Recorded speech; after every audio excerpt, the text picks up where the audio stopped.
യേശുക്രിസ്തുവിനെ മുറുകെ പിടിക്കാതെ കൊലോസ്യ സഭ മുമ്പോട്ട് പോയപ്പോൾ ഭയങ്കര ക്ഷീണം ഇപ്പം. കാരണം കേട്ടത് മുഴുവൻ, പറഞ്ഞ് യേശുവില്ലാതെ പറഞ്ഞു വെച്ചത് മുഴുവൻ, വലിയ കാര്യങ്ങളൊക്കെ സംഭവിക്കാൻ പോകുന്നു ബ്രദറേ.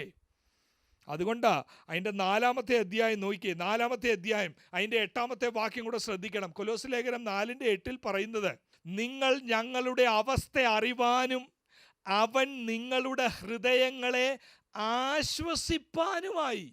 ഇപ്പം എന്തോ പറ്റി? 2 വാക്യത്തിൽ കണ്ടു, 2:2 കണ്ടു, 4-ാമത്തെ അധ്യായം 8-ാമത്തെ വാക്യത്തിൽ കണ്ടു.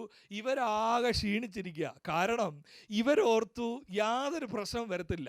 ആ സന്ദർഭത്തിലാണ് പൗലോസ് പറയുന്നത്, യേശുവിനെ നിങ്ങളൊന്ന് പഠിക്കേ, അവനെയാണ് ഞങ്ങൾ പ്രസംഗിക്കുന്നത്. അവനെ പ്രസംഗിക്കുമ്പോഴേ ക്രിസ്തുവിൽ പക്വതയുള്ള വിശ്വാസികളായി നിങ്ങൾ തീരത്തുള്ളൂ. യേശുവിനെ പഠിച്ചാൽ എന്ത് നടക്കും പറയാം. നമ്മുടെ പലരുടെയും ധാരണ ആവർത്തന പുസ്തകം 28 പറയുന്ന അനുഗ്രഹങ്ങൾ ശാപങ്ങളുടെ ലിസ്റ്റ് അതുപോലെ പുതിയ നിയമത്തിലേക്ക് അങ്ങ് അപ്ലൈ ചെയ്തുകൊണ്ടാണ് പലരും ചിന്തിക്കുന്നത്. അവരുടെ വേദശാസ്ത്രം, പ്രാർത്ഥന, പ്രതീക്ഷ അതെല്ലാം അങ്ങനെയാണ്. ആവർത്തന പുസ്തകം 30-ാമത്തെ അധ്യായം 19-20 വാക്യത്തിൽ എന്താ അവിടെ കാണുന്നതെന്നറിയാം? അത് മോശ പറയുന്നതായ ആവർത്തന പുസ്തകം 30:19-20, ഞാൻ ജീവനും മരണവും നിങ്ങളുടെ മുമ്പിൽ വെക്കുന്നു. ജീവൻ തിരഞ്ഞെടുത്താൽ ഈ ആവർത്തന പുസ്തകം 28 പറഞ്ഞ എല്ലാ അനുഗ്രഹവും നിങ്ങളുടെ മേൽ വരും. മരണം തിരഞ്ഞെടുത്താൽ, അനുസരണക്കേട് തിരഞ്ഞെടുത്താൽ ഈ പറയുന്ന ശാപം എല്ലാം വരും. ഞാൻ ചോദിക്കട്ടെ, ഇതേ കാര്യം ഞാൻ നിങ്ങളുടെ മുമ്പിൽ 2 വഴി വെക്കുന്നു. നിങ്ങൾ ജീവങ്കലേക്ക് പോകുന്ന വഴി തിരഞ്ഞെടുക്കണമെന്ന് ആരെങ്കിലും പുതിയ നിയമത്തിൽ പറഞ്ഞതായി ഓർക്കുന്നുണ്ടോ?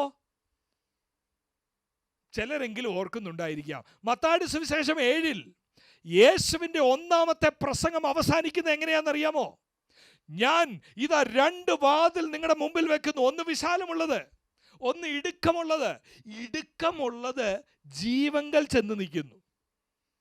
അപ്പോൾ ആവർത്തന പുസ്തകത്തിൽ മോശ പറഞ്ഞതുപോലെ ഇതാ യേശു മോശയെക്കാട്ടിൽ ശ്രേഷ്ഠൻ, പുതിയ നിയമത്തിൻ്റെ മധ്യസ്ഥൻ വന്ന് നിന്നുകൊണ്ട് പറയുക, സാക്ഷാൽ ദൈവപുത്രൻ വന്ന് നിന്നുകൊണ്ട് പറയുക, ഞാൻ നിങ്ങളുടെ മുമ്പിൽ 2 വഴി വെച്ചിരിക്കുന്നു. ജീവങ്കലേക്കുള്ള വഴി, നാശത്തിലേക്കുള്ള വഴി. ജീവങ്കലേക്കുള്ള വഴി തിരഞ്ഞെടുത്താൽ, മത്തായിയുടെ സുവിശേഷം 5 മുതൽ 7 വരെ അറിയാവുന്നവർ പറ, ജീവങ്കലേക്കുള്ള ഇടുക്ക് വഴി തെരഞ്ഞെടുത്താൽ ആവർത്തന പുസ്തകം 28 പറഞ്ഞ അനുഗ്രഹം എല്ലാം കൂടെ ആണോ വാഗ്ദത്തം ചെയ്തിരിക്കുന്നത്?